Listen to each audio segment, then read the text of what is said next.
The dinner party was in full swing by the time I arrived at my parents' house. I'd driven straight from the office, still wearing the jeans and button-down I'd thrown on at 6 a.m., my laptop bag slung over my shoulder because I had a presentation to finalize before tomorrow's board meeting. My sister Elena met me at the door, resplendent in a designer dress that probably cost more than my monthly rent used to cost back when I paid rent. "You're late," she said, kissing my cheek. "And you look like you just rolled out of bed." "I've been at work since 6. It's Saturday. Companies don't stop operating on weekends." She laughed, that indulgent sound she'd perfected over the years. "Still grinding away at your little startup? Nathan, you're 34. When are you going to settle into something stable?" "I am stable. You know what I mean. A real corporate job. Benefits. Predictable hours. Security." I followed her inside, where my parents were entertaining what looked like 20 people in the living room and dining room. Cocktails and expensive wine and the kind of catered food that was meant to impress. "Nathan." Mom spotted me immediately, waving me over to a cluster of her friends. "Come meet the Hendersons. They're investors, very successful. This is my younger son, Nathan." I shook hands with the Hendersons, a couple in their 60s who looked polished and prosperous. "What do you do, Nathan?" Mr. Henderson asked, the question that always came at these things. "I run a software company," I said. "Oh, how interesting." Mrs. Henderson's tone was that particular brand of polite that meant she found it neither interesting nor impressive. "What kind of software?" "Enterprise resource planning systems. We help companies optimize their operations." "That sounds very practical," she said, and there was that word again. Practical. The word that had followed me my entire life. "Nathan's always been the practical one," Mom interjected, her tone apologetic as if she were explaining a deficiency. "Not brilliant like his sister. Elena's a surgeon, very prestigious, but solid. Dependable. He's good with computers." "Someone has to be," Mr. Henderson said jovially, as if this were a compliment. I smiled and nodded and extracted myself as quickly as possible, heading for the kitchen where the actual food was. Elena found me there, filling a plate with appetizers. "Mom's doing it again," I said. "Doing what?" "The thing where she introduces me as the practical one, not brilliant." Elena shrugged. "Well, you're not exactly doing cutting-edge research like I am. You're doing business software. It's practical. It's a $3.8 billion company with 2,400 employees across 12 countries," I said quietly. "But sure. Practical." She blinked. "What?" "Nothing. Forget it." But she was already looking at me with that confused expression, the one that appeared whenever I accidentally revealed something that didn't fit their narrative of who I was. "Nathan, what are you talking about? Your startup makes business software." "My company, not startup, it hasn't been a startup in years, makes enterprise resource planning software that's used by 73 of the Fortune 500. Current valuation is $3.8 billion. Annual revenue last year was $847 million. Her mouth opened. Closed. Opened again. "That's not possible." "It's very possible. It's also not particularly relevant to this dinner party, which is why I don't usually mention it." "You don't mention that you run a billion-dollar company?" "Why would I? You all decided years ago what kind of success matters. Elena's a surgeon. Prestigious, important, worthy of pride. I write software. Practical, boring, not worth discussing. I stopped trying to correct the narrative around the time you told your colleagues I did IT stuff. That was years ago. It was 6 months ago. At your hospital fundraiser. You introduced me to the chief of staff as your brother who does IT stuff for small businesses." She flushed. "I didn't know. You never asked. None of you ever asked. You just assumed that because I'm not performing surgery or arguing cases in court or doing something that looks impressive at cocktail parties, I must be doing something small. Something practical." I picked up my plate and headed for the quieter study, where Dad kept his books and his single malt scotch. I settled into a leather chair and pulled out my laptop, balancing the plate on the armrest. The presentation was almost done. Tomorrow's board meeting was crucial. We were discussing the acquisition of a European competitor that would expand our market share by 30%. The numbers were solid. The strategic fit was perfect. But the board needed to see the vision, understand the long-term play. I was deep in the financial projections when Dad found me. There you are, he said, pouring himself a scotch. Hiding in the study. Some things never change. Just working on a presentation. On a Saturday night.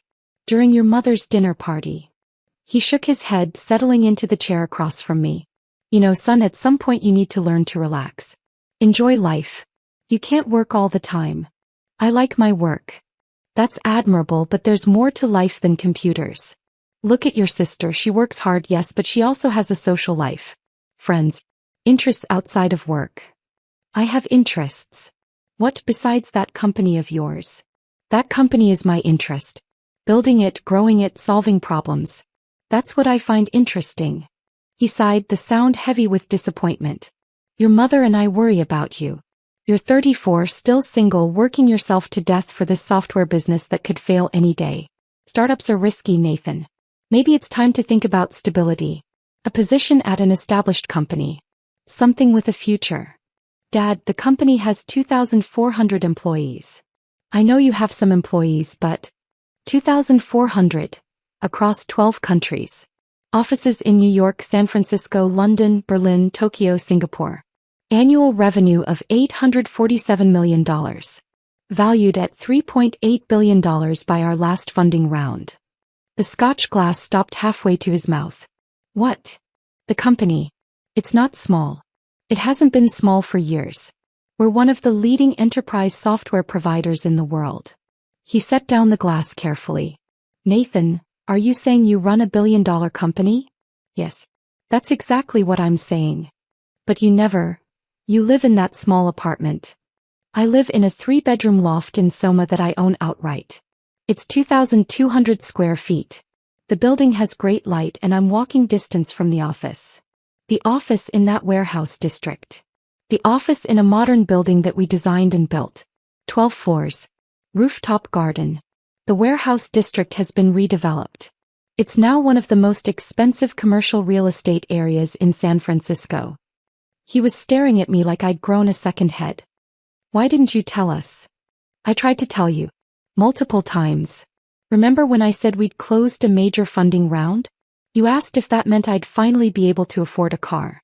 Remember when I mentioned we were opening international offices? You said that sounded risky and I should be careful. Remember when I tried to explain our revenue growth? You told me to stop bragging and be more like Elena. We didn't understand. You didn't want to understand. You wanted me to be the practical one. The steady one. The one who didn't dream too big or want too much. It was easier than accepting that I might be building something significant. He looked genuinely stricken. Nathan, I'm sorry. We should have paid more attention. Yes. You should have. My laptop chimed. Email notification. Then another. Then several more in rapid succession. I glanced at the screen and felt my stomach drop. The Harvard Business Review article had published. I'd known it was coming. The writer had interviewed me 3 months ago, spent a week embedded with my team, talked to our clients and employees and competitors. The focus was on our innovation model. How we'd disrupted the enterprise software industry by actually listening to what users needed instead of building what we thought they should want.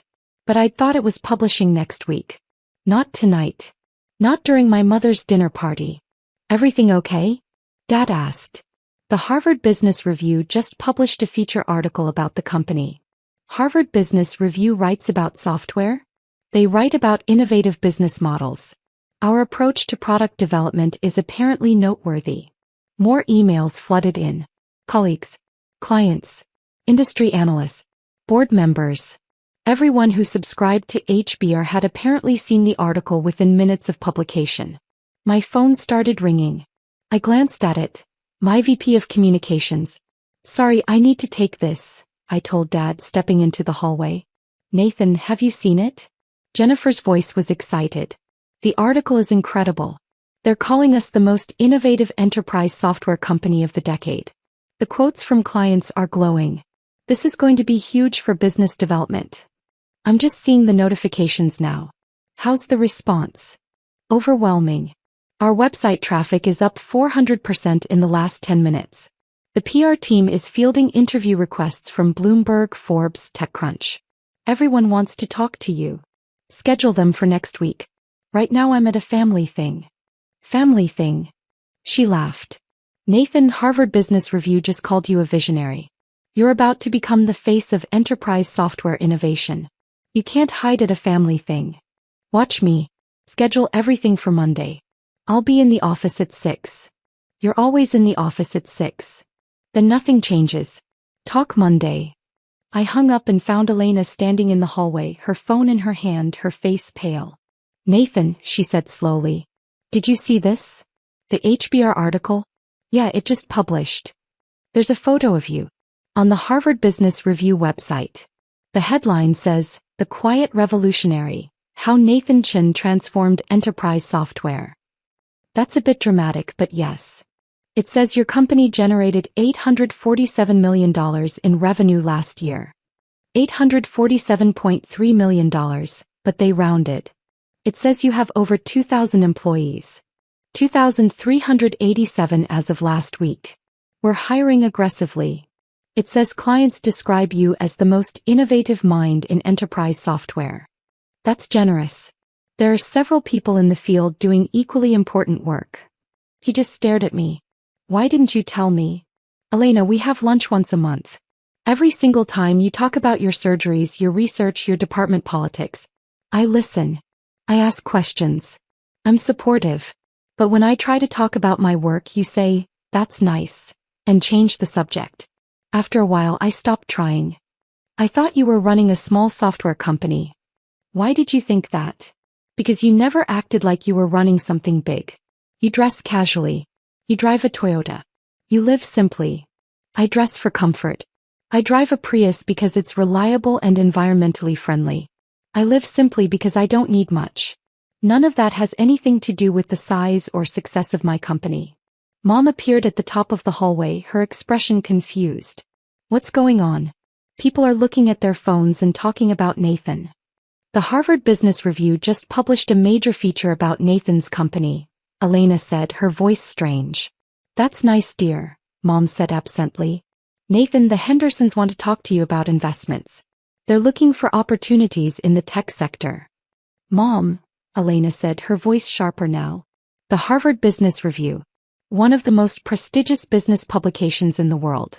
They wrote about Nathan. Oh. Mom looked mildly interested. That's good exposure for a small business. It's not a small business. Elena's voice rose.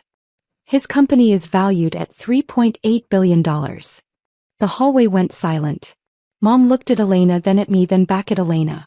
That's not possible, she said finally. I pulled up the article on my laptop and turned it toward her. The headline filled the screen, along with a professional photo they'd taken of me in the office, standing in front of the wall-sized screen that displayed our global operations in real time. Mom's eyes scanned the text, her face going through a series of expressions: confusion, disbelief, shock, something that might have been panic. 12 countries, she read aloud. 73 Fortune 500 clients. $847 million in annual revenue. Disrupting the enterprise software industry with a revolutionary approach to user-centered design. She looked up at me. Nathan, what is this? It's my company. The one I've been building for the past 10 years. The one you call that software thing. But you never said it was this big. I tried to. You weren't interested. Dad had joined us now, along with several party guests who'd been drawn by the commotion. Mr. Henderson was reading the article on his phone, his expression shifting from polite interest to serious attention. Chen Enterprise Systems, he said slowly. You're Nathan Chen who founded CS. Yes. We looked at investing in your Series C round. Our fund couldn't get in. You were oversubscribed by 300%. We had a lot of interest. The terms were very favorable to investors. I'll bet. CS is projected to IPO in the next 2 years at a valuation north of $10 billion. Mom made a small sound. 10 billion. If the growth trajectory continues, I said. But projections are just projections. We're focused on building sustainable value, not chasing valuation milestones. Sustainable value, Mr. Henderson repeated, now looking at me with completely different eyes. Mr. Chen, I'd love to discuss potential investment opportunities. Perhaps we could have lunch next week. Have your people contact my CFO. Her information is on our website. Elena was scrolling through her phone now, her face cycling through expressions. There are 40 articles. Bloomberg, Forbes, TechCrunch, The Wall Street Journal. Everyone's covering the HBR piece. It was a slow news day, I said. Don't, she said sharply. Don't diminish this. This is huge, Nathan. This is the kind of recognition that companies spend millions trying to get. I know what it is. I've spent 10 years building toward this. But it doesn't change anything fundamental about who I am or what I do. It changes everything, Mom said, her voice small. Nathan, we had no idea. You had every opportunity to have an idea. I invited you to the office opening. You said you were busy. I invited you to our company's 5th anniversary celebration. You said it sounded boring. I tried to explain our growth milestones. You told me to stop showing off. The party guests were openly staring now, their phones out, reading the article, looking at me with new eyes. The practical one. The unambitious one. The son who was good with computers but not brilliant like his sister. I think I'm going to head out, I said, closing my laptop. I have work tomorrow anyway. It's Sunday, Dad protested. Board meeting. We're discussing a $600 million acquisition. It requires preparation. $600 million. He repeated faintly. It's a good strategic fit. Will expand our European market share by 30% and give us access to some proprietary technology that complements our existing platform. Elena grabbed my arm. Nathan, wait. We need to talk about this. What's there to talk about? Everything. You're running a billion-dollar company and we didn't know. How is that possible? It's possible because you never asked. You never showed interest. You assumed that because my success didn't look like your success, didn't involve a medical degree or publications in prestigious journals or patients whose lives you saved, it must not be real success. That's not fair. Isn't it? At your hospital fundraiser, when I tried to explain what CES does, you cut me off and said, it's too technical for me to understand. You're a surgeon. You understand complex systems. You just didn't think my work was worth understanding. Mom was crying now, silent tears running down her carefully made-up face. Nathan, we're proud of you. We've always been proud of you. You've always been politely supportive of your practical son who does computer things. That's not the same as proud. Elena does groundbreaking surgery and you tell everyone. You show photos. You explain her research in detail to anyone who'll listen. I built a company that's changing how businesses operate and you introduce me as good with computers. We didn't understand, Dad said, his voice rough. You should have made us understand. I tried. For years I tried. Eventually I stopped trying and just focused on the work. And you know what? It was liberating. I built something incredible without needing your validation. I hired brilliant people, solved complex problems, created real value in the world. The work spoke for itself. I didn't need you to understand it. My phone was ringing again. Jennifer, probably with more press requests. I ignored it. The Harvard Business Review article doesn't change anything, I said. Tomorrow I'll go to the office at 6 like always. I'll review the acquisition documents. I'll meet with the board. I'll check in with our international teams. I'll work on the problems that need solving. The only difference is that now the world knows what I've been building. But I already knew. My team knew. Our clients knew. We've been doing the work all along. Can we read the article? Mom asked, her voice breaking. Really read it? Together. I looked at her for a long moment. At all of them. My parents, my sister, the party guests who'd witnessed this entire conversation. People who'd known me for decades but had never really seen me. It's public, I said finally. Anyone can read it. The question is whether you'll actually absorb what it says or whether you'll just skim it and go back to thinking of me as the practical one. Elena pulled up the article on her phone. She started reading aloud, her voice steady but emotional. Nathan Chin doesn't fit the Silicon Valley founder stereotype. He doesn't wear hoodies or make grandiose pronouncements about changing the world. He shows up at the office at 6 a.m. in jeans and a button-down, makes coffee for his team and spends the day solving problems. But beneath this understated exterior is one of the most innovative minds in enterprise software. Chin Enterprise Systems, the company Chin founded 10 years ago with $50,000 in savings, has quietly revolutionized how businesses manage their operations. With 2,387 employees, offices in 12 countries, and $847 million in annual revenue, CS is now used by 73 Fortune 500 companies and hundreds of mid-size enterprises worldwide. What sets CS apart isn't just the technology, though the platform's AI-driven optimization engines are industry-leading. It's Chen's philosophy that software should serve users, not the other way around.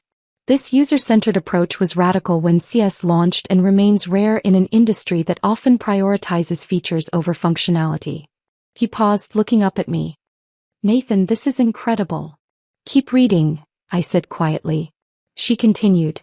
Chen's journey to success was unconventional.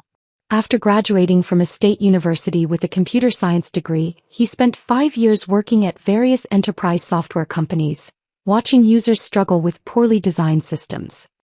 "I saw the same problems everywhere," Chen says. Software that was powerful but incomprehensible. Systems that made people's jobs harder instead of easier. I knew there had to be a better way. So he built one.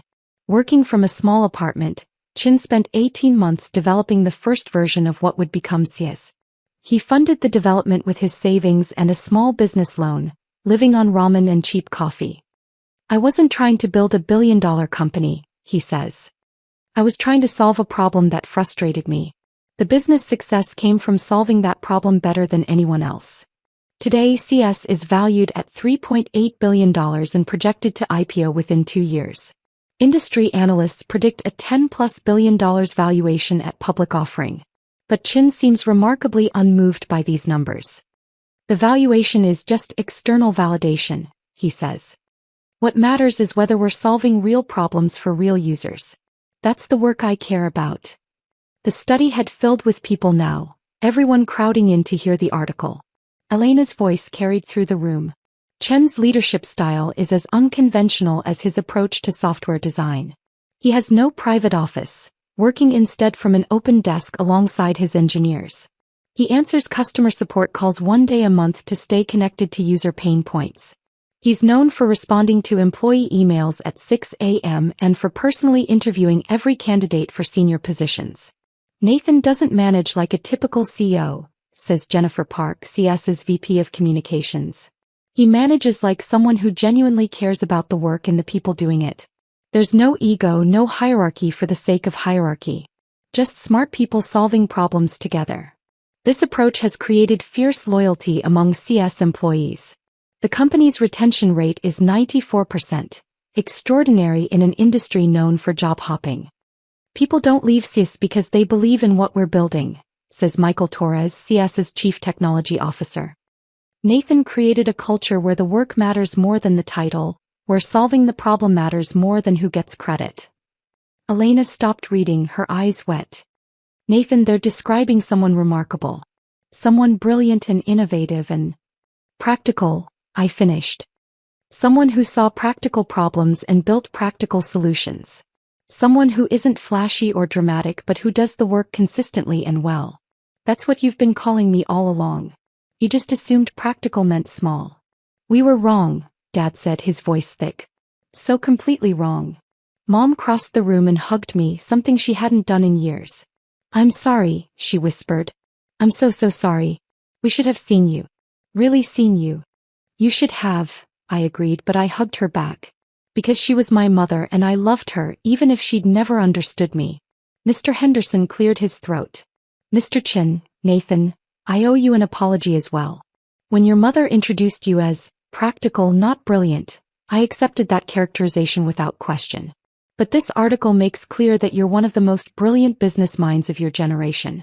The quiet revolutionary, as they put it." "The revolution isn't quiet anymore," Elena said, still reading from her phone.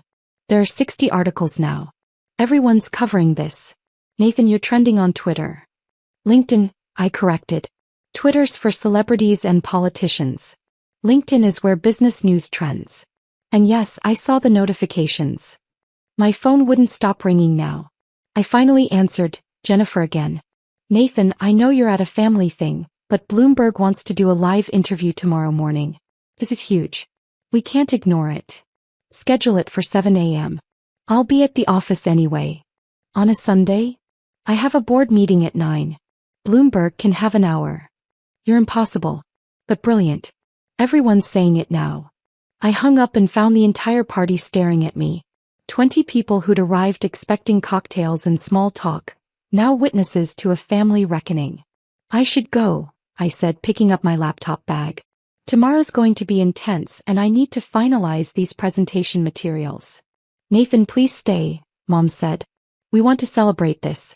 To celebrate you. I don't need celebration. I need to work. The work can wait one night. Can it? We're negotiating a $600 million acquisition. 1,200 people are counting on me to make the right decision. Clients are depending on us to keep innovating. The work doesn't stop because Harvard Business Review wrote an article.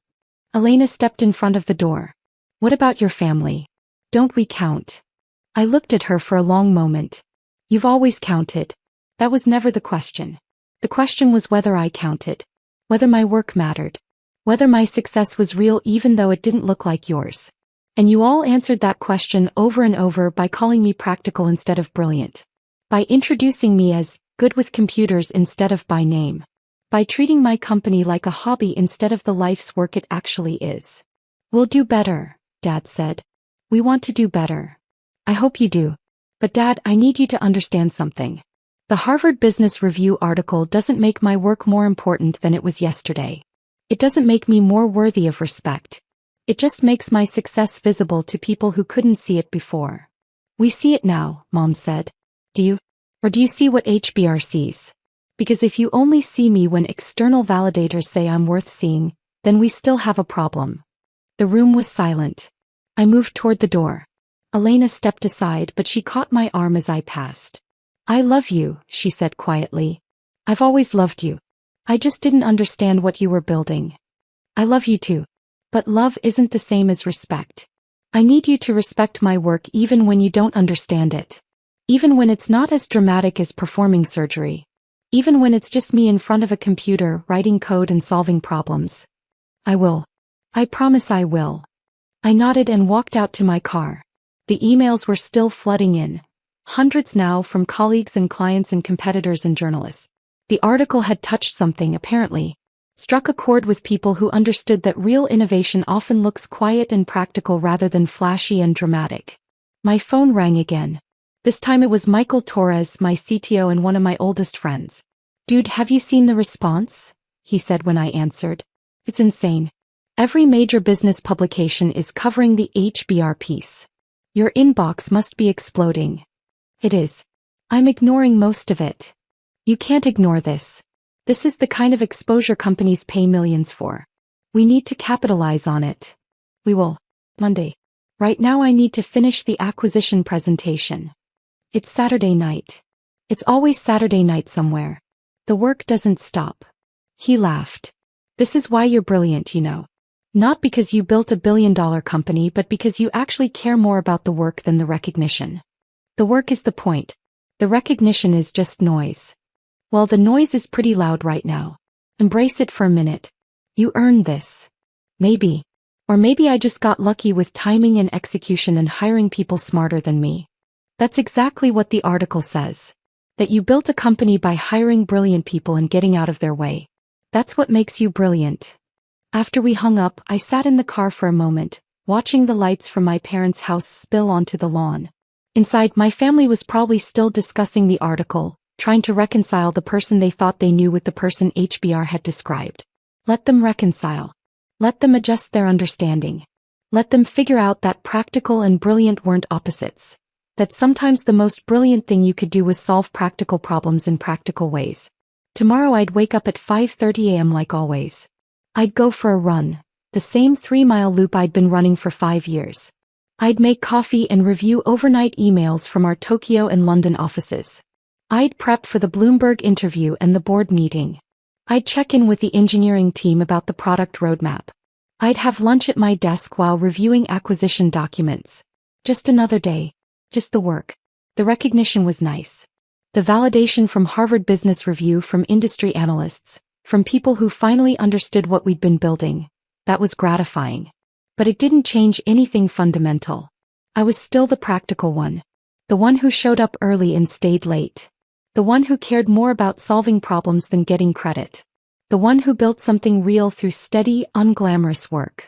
The only difference was that now people were calling it brilliant instead of dismissing it as unambitious. I drove back to the city, my laptop bag in the passenger seat, my mind already moving through tomorrow's presentation. The acquisition was strategic. The numbers were solid. The board would approve it. And then we'd move on to the next problem. The next opportunity. The next challenge. Because that's what we did. That's what I did. Practical or brilliant, it didn't matter. The work was the same either way. And the work was everything.